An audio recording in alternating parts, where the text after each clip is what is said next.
El doctor José Narro Robles es egresado de la Facultad de Medicina de la Universidad Nacional Autónoma de México, donde obtuvo mención honorífica. Efectuó estudios de posgrado en Medicina Comunitaria en la Universidad de Birmingham, Inglaterra. En la UNAM se desempeñó como secretario general, director de la Facultad de Medicina y como rector en 2 periodos. Fue profesor de la UNAM por cerca de 40 años. En la Administración Pública Federal fue secretario general del Instituto Mexicano del Seguro Social y subsecretario de las Secretarías de Gobernación y de Salud. Entre 2016 y 2018 fungió como secretario de Salud. Su producción científica es muy amplia. Es autor y coautor de 118 artículos y capítulos de libros y 263 productos de divulgación. Ha participado como ponente en más de 1,200 foros en el país y en otras 20 naciones. Es miembro de la Academia Nacional de Medicina, de la Academia Mexicana de Ciencias, así como del Royal College of Physicians de Londres, Inglaterra. También de la Real Academia Nacional de Medicina en España y profesor honorario de la Universidad de Buenos Aires, Argentina. Ha recibido múltiples distinciones y reconocimientos nacionales e internacionales por su trabajo académico y asistencial, entre ellas la condecoración Eduardo Lisiaga y el reconocimiento al mérito médico.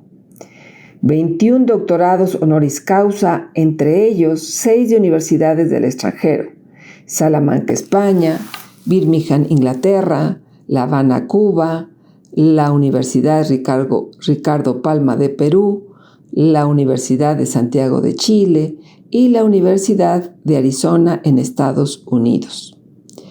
Ha recibido muchos otros galardones. Estos datos constituyen tan solo un resumen de su larga trayectoria académica y en la administración pública, su gran espíritu universitario y su gran pasión por mejorar nuestro país, motivo por lo que el doctor José Narro es un médico que deja huella. Bienvenidos a un encuentro más de Médicos que dejan huella.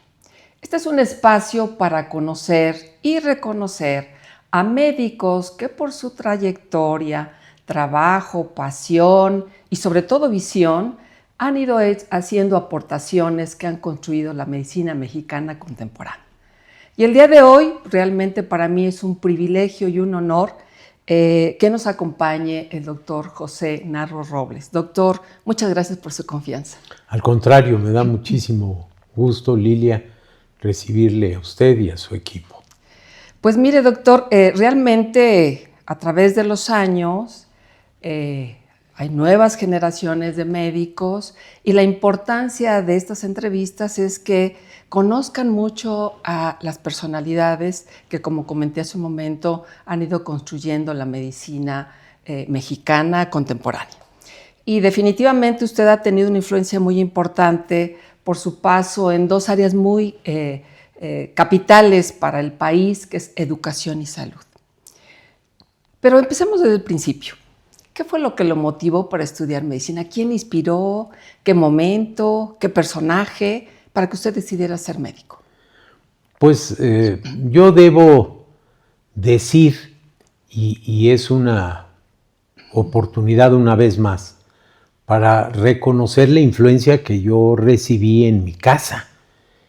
Mi padre fue médico y yo fui el primero de 8 hijos, de tal manera que tuve una enorme cercanía, niño, joven y por supuesto ya de adulto, con mi señor padre.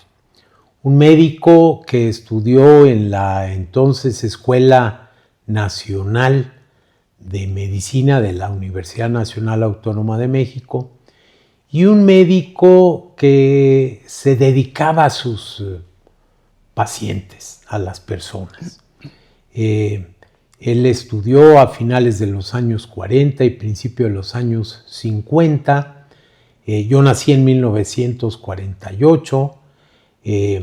venimos a radicar a la Ciudad de México por ahí de 1957, y cuando instaló su consultorio, él me permitía acompañarlo a su trabajo, tanto en el consultorio, en la colonia Roma, como a visitar enfermos, a visitar pacientes, porque es la época en la que se acostumbraba que el médico hiciera visitas a domicilio.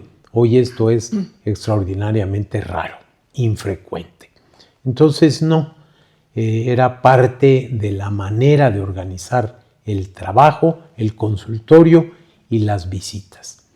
Y siendo un niño de 8 o 10 años, él me permitía acompañarlo a casa de sus pacientes y ver el aprecio, el afecto, la cercanía, el respeto y el agradecimiento que tenían los pacientes para con su médico, en este caso para con mi padre.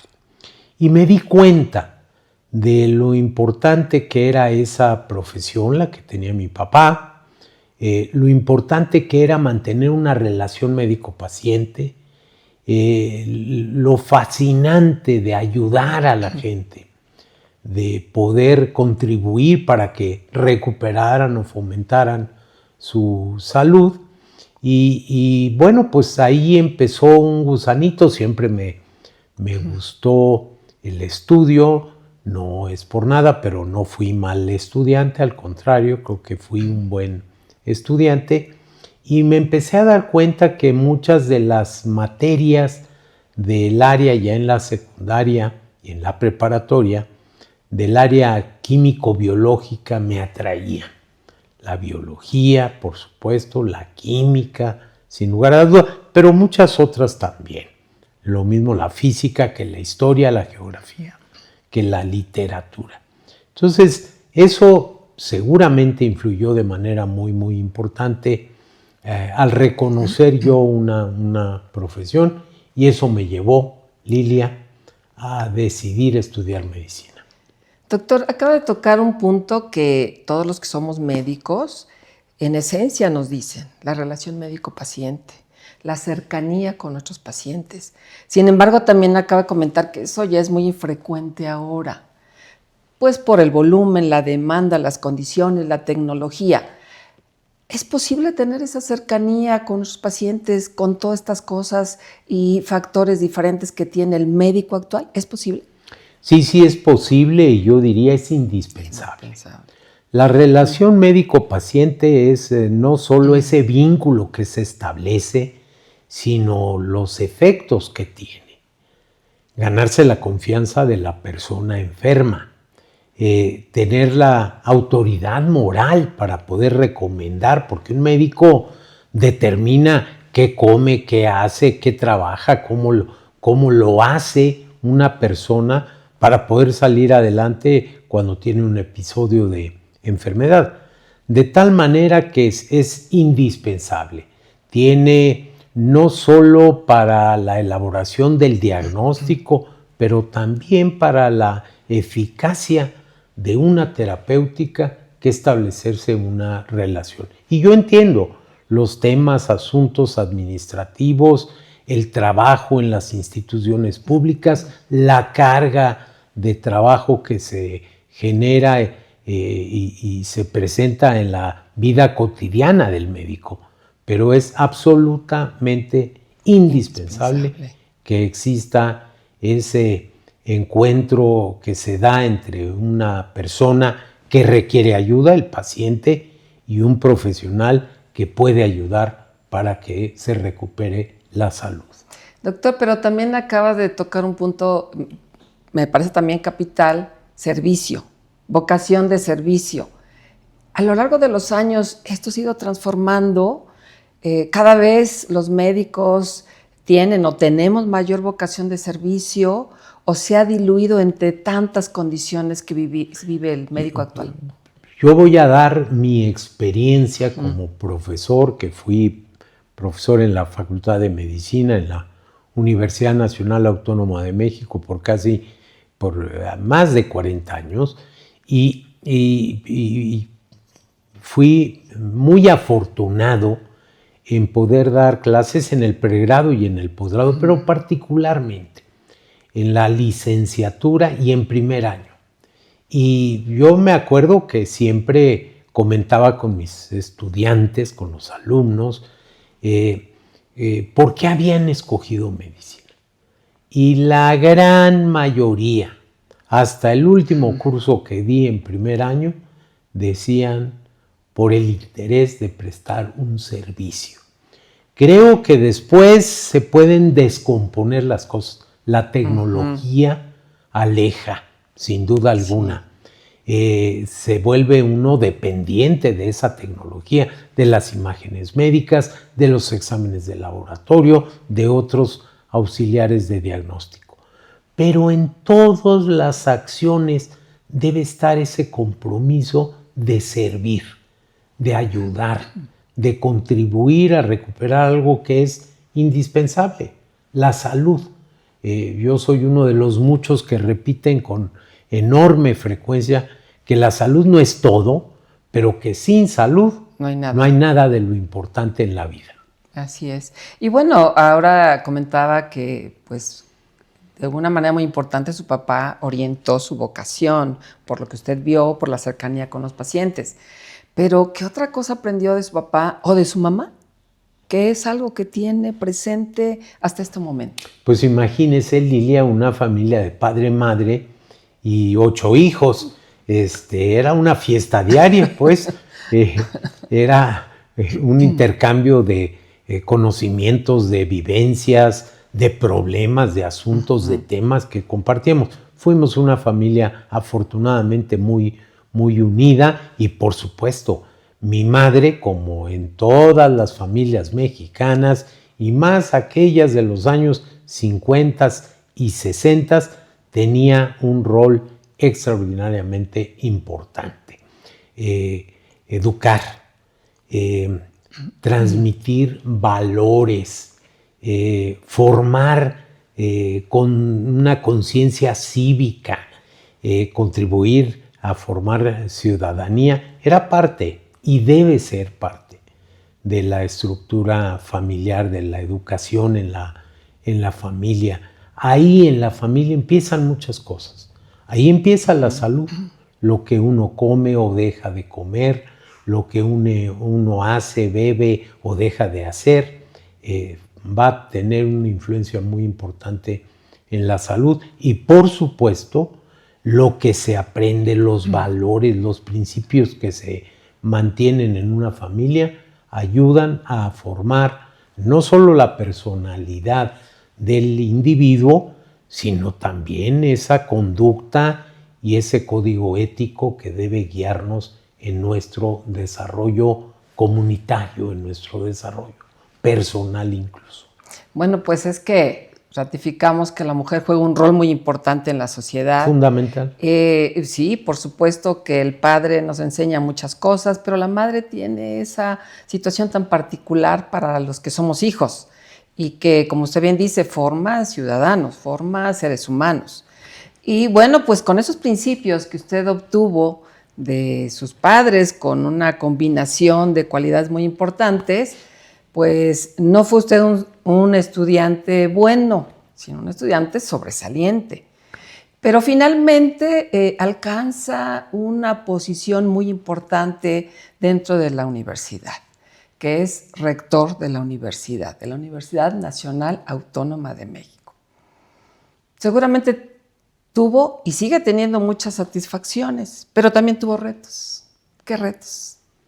Bueno, por supuesto, primero déjeme decirle, porque usted lo tocó, Lilia, que para mí el haber podido ser rector de la Universidad Nacional Autónoma de México es el mayor de los orgullos que yo tengo. Servir a una institución extraordinaria, indispensable en la vida de nuestro país. Una institución con más de 4 siglos de existencia, si nos remontamos a la antigua Real Universidad de México, fundada por cédula real en 1551 y que empezó un par de años más tarde, menos de 2 años, ya su actividad, la primera en entrar en funcionamiento en el continente americano. Entonces, realmente para mí es un enorme orgullo. Y por supuesto que en esa posición, en esa responsabilidad, se tienen que enfrentar muchísimos retos. Algunos que son, digamos, los fundamentales. Uno como rector tiene que contribuir a que el papel de la universidad, la tarea de la universidad, se lleve a efecto. Y se lleve a efecto todos y cada uno de los días en los que se tienen actividades, que para el caso de una universidad del tamaño de la Nacional Autónoma de México, pues son los 365 días de un año, y cuando es bisiesto, el día también adicional también. 2, se tiene uno que comprometer con los jóvenes. El papel de un rector tiene que ser estar pendiente. Yo resumo la tarea de la universidad diciendo que la universidad es por sus académicos, pero es para sus estudiantes. Porque esa es la tarea, esa es la misión número 1. Hay otras, por supuesto, el desarrollo del conocimiento, la investigación y sin duda alguna la difusión del conocimiento, de la cultura, el tratar de que los beneficios del quehacer, del saber de la universidad llegue a toda la población. Pero la función número 1 es la preparación de los estudiantes. Y esto quiere decir no solo en conocimiento. Yo vuelvo a lo otro. El tema de los valores, la transmisión. Cuando uno en la familia y en la institución formadora, en este caso en la universidad, en el bachillerato o en la licenciatura o el posgrado, recibe esos valores en la vida real, no en la teoría, en la práctica, en el ejemplo, en la vida cotidiana, se está cumpliendo la tarea. Entonces, ese es uno de los retos centrales que tiene un rector. Tiene que asegurar el rector que se conjuntan los elementos que son de muy distinta naturaleza, la infraestructura, el presupuesto, pero sobre todo el poner en contacto a los recursos humanos, a los profesores, los investigadores, los técnicos académicos y por supuesto, Lilia, también a los trabajadores administrativos que forman parte de la comunidad. Y ahí están de ahí se desprenden muchos de los retos. ¿Cómo podemos hacer para que la Universidad Nacional esté en una constante mejoría, en una superación de lo que ya se alcanzó? Ahí están, de ahí derivan muchos de los retos y por supuesto en una comunidad que tiene ya ahora casi 500,000 de personas que cotidianamente están ahí. No estoy contando a los cientos de miles de egresados que están en todo el país, pero se presentan problemas, por supuesto que sí se presentan, y ahí está otra vez la necesidad de que las autoridades, el rector de la universidad, pero todo el conjunto, puedan generar el mejor ambiente para evitar, para prevenir los problemas o para actuar tempranamente y resolver los que estén en desarrollo. Es que con toda razón, dice usted, es bueno, esa posición de rector le ha dado una enorme satisfacción y ese movimiento de retos del día a día. Pero es que me imagino lo importantísimo que es tener en las manos la materia prima que son jóvenes, que a través de la educación los van a generar unos excelentes profesionales. Me imagino que eso era un peso enorme de poder dirigir nuestra máxima casa de estudios. Y como usted bien dice, hay muchos, entre ellas yo, soy Puma, y realmente pues sale uno muy agradecido de tener esta formación que tiene ahí en la universidad y con tanta variabilidad, ¿no?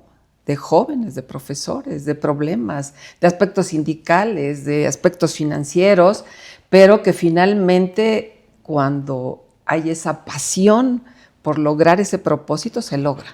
¿Es correcto? Es absolutamente cierto y sí, es una pasión. Yo fui en 2 periodos rector de la universidad, estuve 8 años al frente de la rectoría y uno se da cuenta de la sabiduría de quienes a lo largo del tiempo han desarrollado el esquema de organización y los principios universitarios, la autonomía de la institución para administrarse, para darse la forma de gobierno, para decidir con absoluta libertad, para ser incluyentes y definir planes de estudio, mecanismos de trabajo, licenciaturas, para estar al día con los métodos de enseñanza, con las nuevas tecnologías, para poder cumplir con México, porque ese es el compromiso último, y con cada uno de los universitarios. Esa es la responsabilidad que se vuelve una pasión. Y bueno, pues a lo largo de los años que le precedieron, durante su rectoría y ahora actualmente, seguramente usted ha identificado algunas situaciones que han ido transformando la educación. ¿Cuáles serían esos hechos o esas situaciones que han ido transformando la educación? Pues son muchas. Simplemente cuando uno recorre la vida que le ha tocado a uno vivir, uno tiene que decir que muchos de los asuntos y temas que cuando yo era un niño veía eran parte de la ciencia ficción.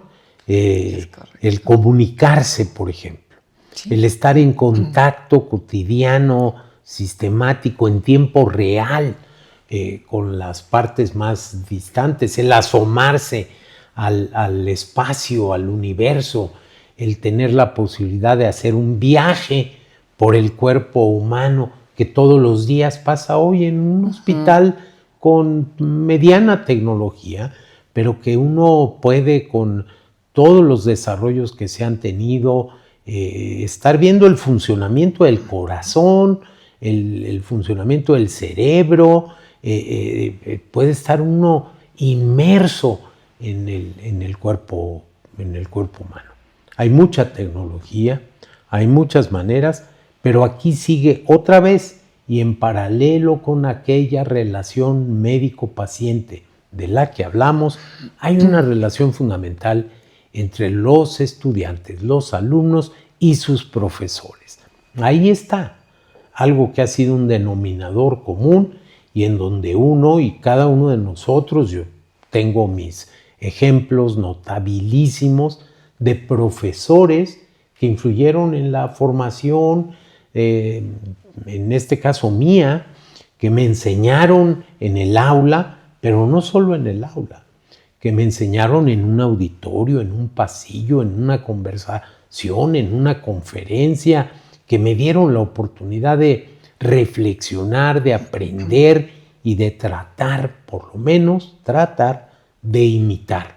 Yo tuve en mi desarrollo la oportunidad de estar muy cerca de muchos de esos grandes maestros de la medicina mexicana y uno tiene que ser suficientemente honesto para reconocer que sin ese apoyo uno no hubiera alcanzado lo que alcanzó, uno no sería lo que es. Entonces, la familia y la educación. Sí.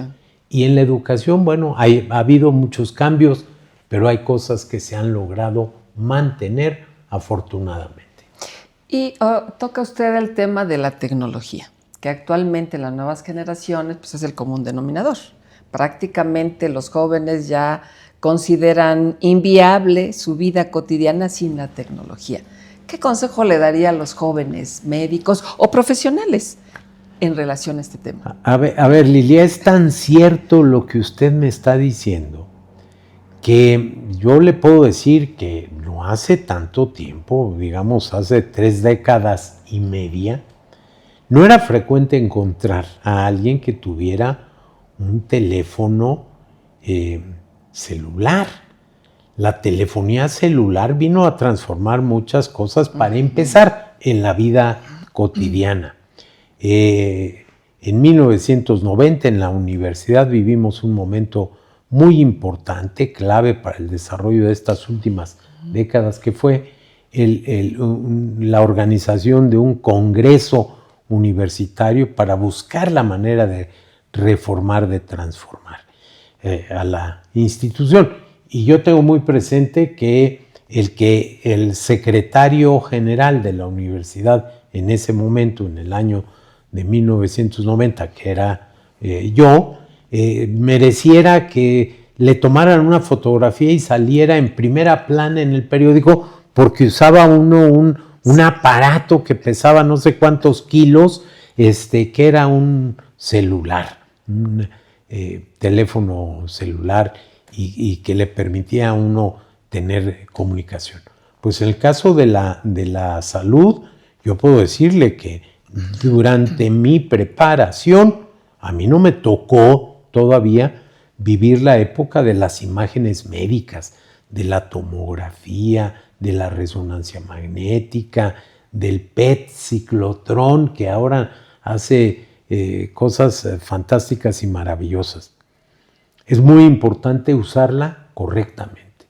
La reflexión que yo le haría a los médicos es que es un complemento en el trabajo clínico, personal, en la relación, pero no es el sustituto de una buena entrevista, de una buena historia clínica.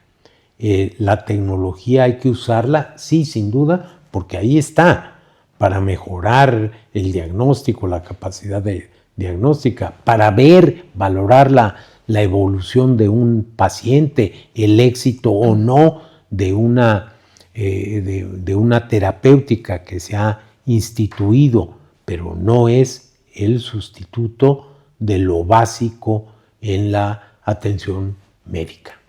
Doctor, bueno, pues el tiempo no nos alcanzaría para que pudiese usted transmitirnos todas las enseñanzas en el terreno de la educación. Pero por si fuera poco, además, usted fue secretario de Salud. O sea, 2 de los grandes pilares de una sociedad, de un país, educación y salud. Y realmente pues son posiciones de toma de decisiones muy importantes. Durante su gestión como secretario de Salud, ¿qué fue lo que usted identificó como enormes áreas de oportunidad que le dije, por aquí, digo, hay que trabajar en todo, por supuesto, pero finalmente, ¿qué fue o fueron aquellas situaciones que dijeron, vamos a reforzar esto, vamos a trabajar en esto? A ver, Lilia, gracias por darme la oportunidad de tener este intercambio, esta entrevista, pero gracias por mencionar 2 de los grandes asuntos que generan desarrollo, progreso, mejoría en las personas, en los individuos, pero también en las comunidades, en una nación, salud y educación. Así es. Son 2 de las grandes palancas y si a eso uno le agrega empleo completo, con un ingreso suficiente, digno, con prestaciones de seguridad social, una persona, una familia y una comunidad, una nación entera, está del otro lado, está en la línea correcta del progreso y del desarrollo. Sí, fui muy afortunado, he sido muy afortunado y lo digo con absoluta convicción. Si yo volviera a estudiar, volvería a estudiar medicina, porque encuentro que la medicina es una de estas grandes profesiones de servicio, pero también de desarrollo de vocación en el individuo, en la persona, también de adquirir satisfacciones enormes, inmensas, el servir, el ayudar, el curar, por lo menos el aliviar, el consolar, son cosas fantásticas. Y sí, en el tema de la salud, pues tuve la fortuna, además de ser director de la Facultad de Medicina de la Universidad Nacional y ser secretario de Salud. Otra de las grandes experiencias, de los extraordinarios momentos que la vida me ha dado a mí y a través de cumplir con esa tarea, también de muchas satisfacciones.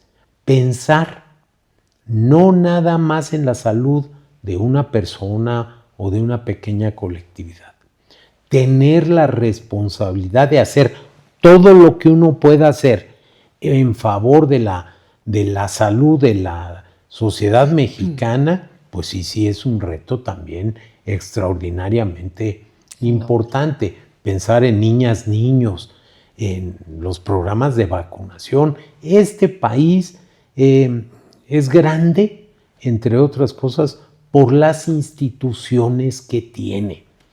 Y en el campo de la medicina, en la salud y en la práctica médica, este es un país muy afortunado. Le puedo decir, tenemos la extraordinaria experiencia de contar con el primer hospital que se funda y organiza en la América continental, el Hospital de Jesús. 500 años y tan campante. 500 años y ahí está trabajando. Francamente es extraordinario. México tiene el privilegio de haber contado con la primera cátedra, la primera enseñanza de medicina en el continente de nueva cuenta, 1579, en la entonces Real Universidad de México, en su espacio que hoy reconocemos como Facultad de Medicina de esa Universidad Nacional. Tenemos la suerte, el privilegio de tener otros hospitales que son más que bicentenarios. Menciono, por ejemplo, el Hospital Civil de Guadalajara, pero puedo seguirme mencionando grandes instituciones. La Academia Nacional de Medicina, 162 años de trabajo académico prácticamente ininterrumpido. Puedo hablar de otros hospitales, el Juárez, el General, los institutos nacionales de salud o, por supuesto, el sistema de seguridad social de México. Y dentro de eso, políticas de salud que por décadas se han impulsado y consolidado, salvo pequeños momentos pasajeros que uno no puede dejar de reconocer también, porque si los problemas se desconocen, no hay solución a eso, porque el problema en teoría no existe. Pero ahí están las políticas de vacunación, la política de planificación familiar, la política de rehidratación oral que nos llevó a salvar literalmente veintenas de miles de vidas. Entonces, sí hay una enorme responsabilidad porque hay una gran historia, hay personajes de la medicina mexicana que a lo largo de los siglos han hecho una tarea fantástica. Increíble. Y cuando uno ocupa la Secretaría de Salud, uno siente una gravísima responsabilidad para entender hoy, para ver hacia adelante, pero también para comprender que uno tiene que ser respetuoso de lo que otras generaciones hicieron en favor de la salud de México. Sí, como usted dice, realmente no se construye esto de un día para otro, ni siquiera de años. Realmente se va construyendo a lo largo de la historia. Aquí lo importante es crecer, lo importante es no rezagarnos. Y tan complejo, como usted dice, la enorme responsabilidad, siento que se ha de sentir un peso enorme sobre los hombros de ver nuestro país con la diversidad de poblaciones, con la diversidad de recursos que existe en nuestro país. Debe de ser algo extraordinariamente difícil, pero hacia ahí se puede ir. Y en ese sentido, en ese ver hacia atrás, lo que usted logró y lo que se ha ido logrando, ¿cómo visualiza usted el sistema de salud en 2 décadas? A mí me encantaría que ya tuviéramos un auténtico Servicio Nacional de Salud. Ya son muchos años, en mi caso, de escuchar la frase el sistema o el servicio nacional que México requiere. No lo hemos alcanzado. Seguimos teniendo un sistema que fue muy importante. Nace el que hoy tenemos con el desarrollo, con la organización de la entonces Secretaría de Salubridad y Asistencia y con el nacimiento del Instituto Mexicano del Seguro Social, más los institutos, el primero de ellos, el Instituto de Salubridad y Enfermedades Tropicales, pero después el Hospital Infantil, cardiología, nutrición, etcétera, hasta llegar a lo que ahora tenemos, pues fue fundamental 1943, pero ya pasaron muchos años de eso. Necesitamos un Servicio Nacional de Salud que tenga cobertura universal, que sea público, pero que también no deje fuera al sector privado, que esté coordinado con el sector privado de la atención a la salud y que le dé calidad en la atención, que tenga un énfasis en la prevención y en el primer nivel de atención, que esté regionalizado, que tenga algo fundamental que no hemos conseguido, un presupuesto acorde con el tamaño de la economía nacional, con el tamaño de la población y con las condiciones que usted decía. La nuestra es una población muy heterogénea. México es un país en donde desafortunadamente la pobreza y la desigualdad han estado presentes a lo largo de los siglos. No son un asunto de un tropezón, de un pequeño periodo, de un partido político, de un régimen, de un siglo. No, es falso. Han sido compañeros indeseables a lo largo de muchos siglos, a lo largo de toda nuestra historia. En los pueblos originarios estaba presente. Durante la conquista, por supuesto que se hizo evidente.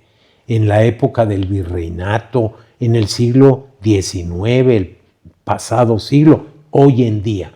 Y tenemos que acabar con eso porque la salud depende en sus condicionantes de muchos asuntos sociales, del comportamiento de las personas, de los estilos de vida y no solo de los servicios de salud. Hay una enorme responsabilidad, hay un enorme peso y a mí sí me gustaría que pudiéramos ver en 20 años, en 2 décadas, si se puede en menos tiempo, un sistema distinto y con las condiciones que yo señalaba. Pues esperemos que así sea, doctor. Pero bueno, pues educación, salud, máximos posicionamientos en México, pero también usted tiene, sin ánimo de polemizar, una trayectoria en la política mexicana. ¿Eso le gusta, complementa? ¿Qué situaciones para usted? Bueno, conste usted, Lilia, usted es la que pregunta. Yo trato de responder. Yo siempre he pensado que la política es una actividad superior del ser humano. Sí. Yo no puedo identificar con tanta claridad como en nuestra especie, en otras, el manejo de la política. Pero yo creo en una política diferente. Yo creo en una política que tiene valores, que tiene ética. Yo creo en una política como una actividad de servicio a los demás, de toma de decisiones, de responsabilidad para apoyarse en el conocimiento y no en la ideología para resolver y atender los problemas. Ni la pobreza, ni la desigualdad, ni la ignorancia, ni la enfermedad, ni el desempleo, ni la inseguridad, ni la falta de apego al Estado de Derecho, ni lastimar la cadena de vida, vamos a resolverlas si los tomadores de decisiones no actúan de una manera distinta a como han actuado. 1. Y 2, si no se apoyan en el saber, en el conocimiento, en la ciencia, si no somos capaces de invertir mucho más de lo que estamos invirtiendo para reconocer nuestros problemas. Yo escucho con mucha frecuencia, no, México está sobrediagnosticado. Y yo lo que digo es, no, México está mal diagnosticado. Necesitamos un diagnóstico mucho más preciso, pero sobre todo necesitamos las acciones correctas, pertinentes. Y dentro de todo eso, en la política ha faltado algo que es fundamental: encontrar la manera de unir, de generar unidad nacional en lugar de producir polarización en la sociedad. Cada vez que en nuestro país, la sociedad mexicana, nuestra población, ha estado dividida o polarizada, hemos fracasado rotundamente. No podemos seguir en esa dirección. Ese es el tipo de política en la que yo creo, la de la unidad, la del trabajo, la del apoyo en el conocimiento, la del trabajo en un sentido, en una dirección todos, la de identificar los grandes asuntos y temas. México tiene que resolver muchos de esos pendientes. A varios ya me referí, pero ahorita lo ejemplifico con 2 casos. Uno no tan médico y otro absolutamente médico. México tiene que erradicar el analfabetismo. No es posible que todavía tengamos los millones de mexicanos que no saben leer ni escribir cuando tienen la edad para haber aprendido a hacerlo. 1. Y 2, México tiene que eliminar el embarazo infantil.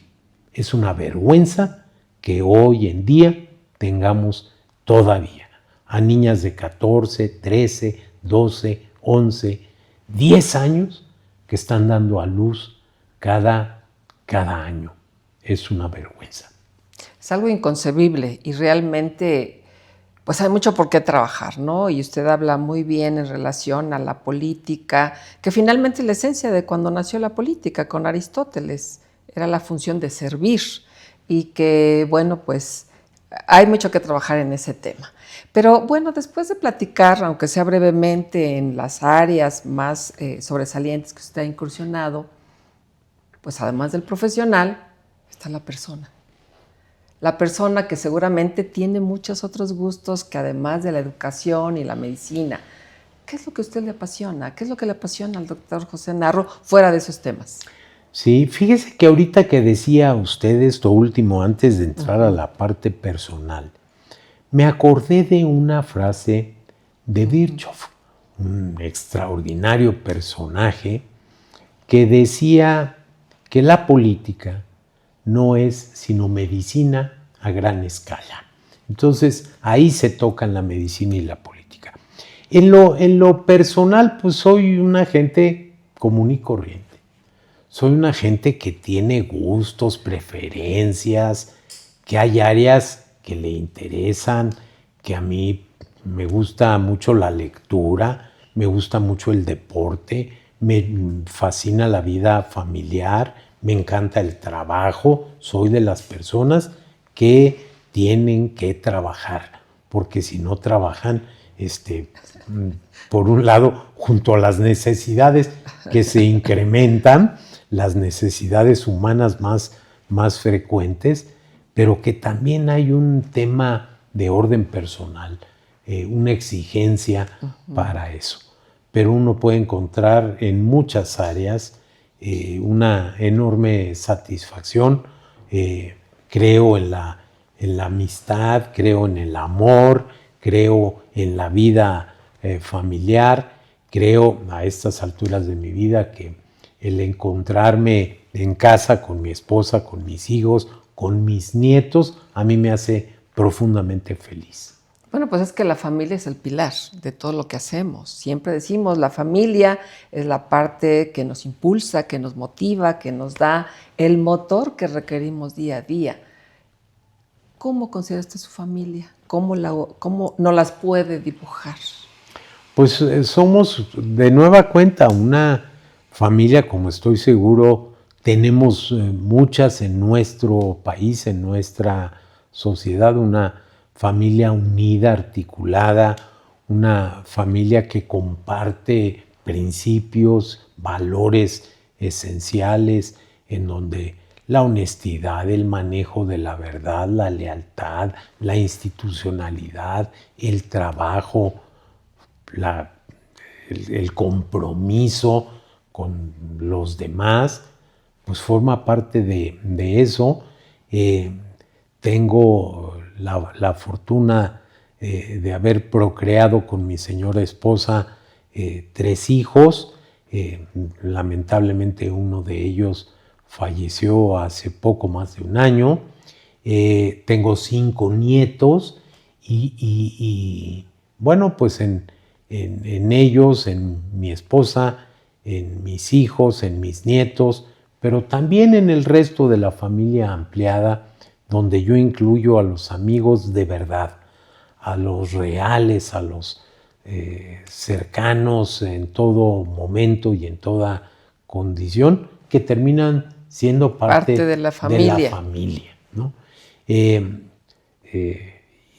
pues soy un ser que disfruta de muchas cosas, la música, el baile, el deporte. O sea, que le gusta bailar, doctor. Me encantaba. ¿Qué le gusta bailar? Me encantaba bailar de todo. Rock and roll, porque es parte de la época que a mí me tocó de joven, pero también música tropical, cumbia y demás. Entonces, soy una persona común, sencilla, sin muchas complicaciones, no tengo gustos estratosféricos. A los jóvenes siempre les digo que tienen que saber que la felicidad y el éxito no son equivalentes, no son sinónimos de riqueza material, de acumulación de bienes materiales. La felicidad y el éxito radican en otros asuntos. Se requiere dignidad en la vida, pero la dignidad no está solo en lo material, está sobre todo en el código que uno se impone, el código ético, la moral con la que uno puede vivir. Ahí está el éxito, ahí está la felicidad. Doctor, bueno, y aunque sea muy brevemente, hemos conocido más del doctor José Narro Robles. ¿Hay algo que usted se arrepienta con tantos logros que ha tenido? Pues sí, sin duda, claro que todos los seres humanos tenemos momentos donde nos pasan cosas que uno puede decir, y por eso a los jóvenes también les digo, no hagan cosas de las que después se van a arrepentir. Pero son asuntos que quedan en lo sustancial. Yo le digo que he vivido una vida que me ha encantado, que le he disfrutado, que sé que tiene fin, porque al fin y al cabo estudié una carrera y he entendido que es la ley de la vida, que el día que uno nace uno empieza a avanzar en ese camino, y que lo más importante no es no cometer errores. Uno se equivoca, pero lo más importante es reconocer esos errores para no volverlos a cometer, para tratar de superar esa condición y sobre todo, junto a eso, el tratar de vivir una vida que uno pueda mirarse al espejo, que uno pueda ver a los seres más queridos y cercanos con toda la confianza de que uno ha tratado de hacer lo que le toca hacer, de hacerlo bien y de hacerlo con la convicción de que eso puede ayudar a otros. Y si uno hace eso, pues uno creo que tiene resueltas las incapacidades, las fallas, los errores que uno pudiera haber cometido. Doctor, pues me deja pensando en muchas cosas y usted dice en esta época de mi vida, en esta etapa de nuestra vida, yo creo que nuestra única obligación es vivir en plenitud, ser plenos. Seguramente está de acuerdo conmigo. Totalmente de acuerdo, plenos, auténticos. Uno tiene que ser auténtico, uno no tiene que vivir una vida falsa en ningún sentido. Uno no tiene por qué complacer a modelos, esquemas que no van con uno. Siempre les digo otra vez, como maestro, como profesor, cuando a mí me dicen, ¿qué es usted? Yo soy un profe y me gusta mucho ese intercambio con los jóvenes y les digo, les ejemplifico, hay cosas fantásticas en la vida que no cuestan. El ver una luna llena, una luna en cuarto creciente, el ver la salida o la puesta del sol, el estar en el bosque, en la montaña, en el desierto, en la selva, en el mar.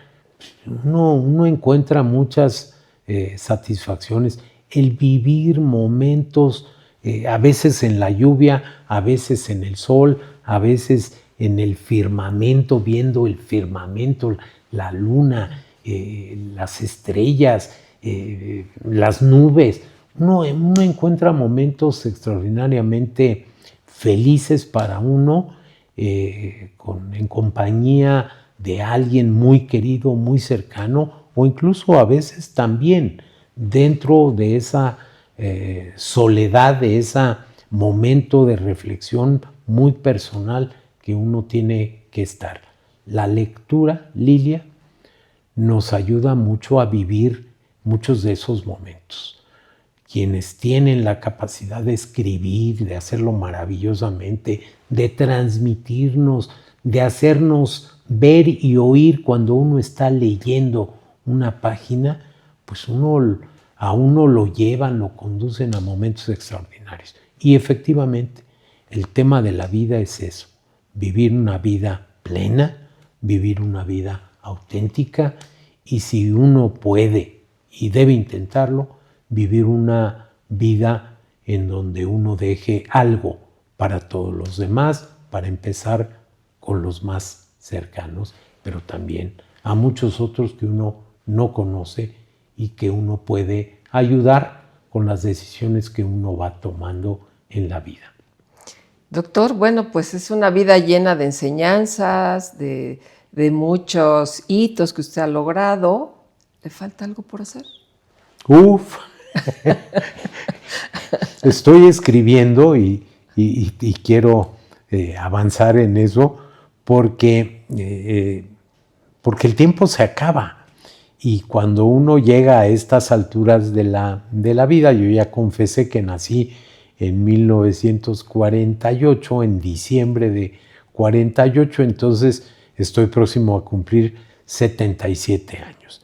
Claro que siempre quedan cosas por hacer, claro que siempre hay retos, claro que uno tiene que tener la claridad de que uno no va a alcanzar a cubrir absolutamente todas las cosas que uno quiere, pero uno tiene que hacer el esfuerzo y uno tiene que tener esa satisfacción de haber vivido plena, auténticamente y con servicio para los demás. Doctor Narro, ¿cómo le gustaría a usted que en este momento lo identifiquen? ¿Cómo le gustaría a usted que lo ubiquen o lo recuerden sus amigos, sus alumnos? ¿Cuál sería esa condición como usted quisiera que lo identificara? Pues es una pregunta muy complicada porque uno no tiende a hacer pensando en esto. Y entonces yo tengo que responderle ahorita que a mí me gustaría que el recuerdo que se guarde de mi persona sea el de una gente auténtica, de alguien que quiso hacer el bien y que lo quiso hacer bien. Sé que suena como un pleonasmo y como un juego de palabras, pero uno tiene que hacerlo. Y sobre todo uno tiene que vivir esa vida con la convicción de que eso es lo que uno quiere hacer. Uno no tiene que ser ejemplo para nadie. Uno tiene que ser, cuando uno haga la introspección, la revisión de cómo se vivió, es cuando uno tiene que entregarse cuentas.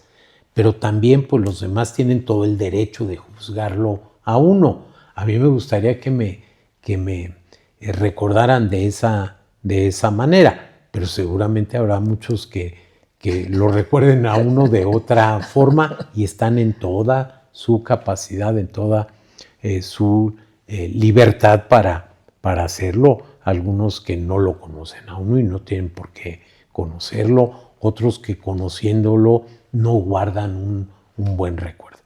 Pero usted me preguntó a mí cómo me gustaría, y pues a mí me gustaría de esa manera. Una persona que trató de hacer el bien y de hacerlo bien. Muy bien.